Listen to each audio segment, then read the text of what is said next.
Jean-Marie Coalga, bonjour. Je suis vraiment content des dernières nouvelles que tu m'as envoyées concernant tes essais dans le domaine des briquettes de papier recyclé pour constituer un substitut du charbon. Je suis vraiment content de savoir que ça fonctionne finalement avec les copeaux de bois qui ont macéré.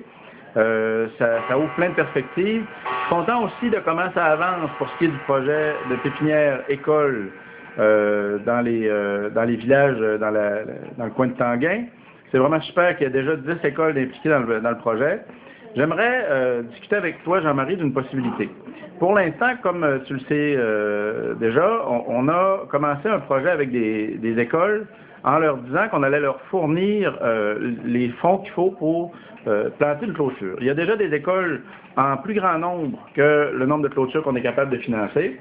Je t'inviterais, Jean-Marie, à offrir à ces écoles-là la possibilité suivante. Je t'inviterais à leur dire qu'ils pourraient commencer aussi une pépinière scolaire, que leur pépinière scolaire pourrait être dans le concours, mais qu'on leur demanderait simplement, même si on ne leur a pas donné de fonds, de dresser autour de leur pépinière scolaire une clôture qui serait faite avec les matériaux locaux, notamment avec des briques de terre. Je voyais sur l'une des photos que tu m'as envoyées, puis tu m'expliquais aussi dans une de nos conversations sur Skype, que chez vous, les gens construisent des édifices en dressant des murs constitués de briques de terre durcies au soleil. Ben, je te proposerais en fait de faire réaliser une clôture de 10 mètres de long sur chacun des 4 côtés d'un carré de 100 mètres carrés dans les écoles où on n'a pas encore de fonds pour réaliser le projet de pépinière école.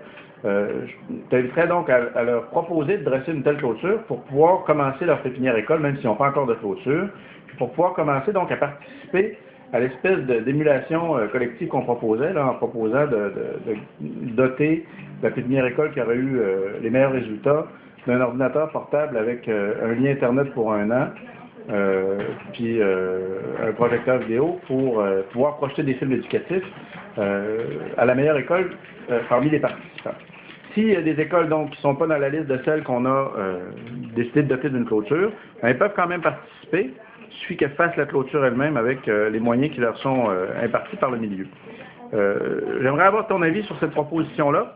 En fait, ça permettrait au projet de pépinière scolaire de s'étendre de lui-même partout là où on n'a pas les budgets pour le faire progresser, en comptant en fait sur les mobilisations locales spontanées qui pourront se faire en lien avec les propositions qu'on aura échafaudées. Une fois qu'on verra de telles écoles commencer les travaux, ben, éventuellement, ce sera peut-être un peu plus facile de trouver du support pour leurs efforts au Nord. Voilà, c'était la suggestion que je voulais t'acheminer. Je te souhaite une excellente journée. À bientôt. Au plaisir.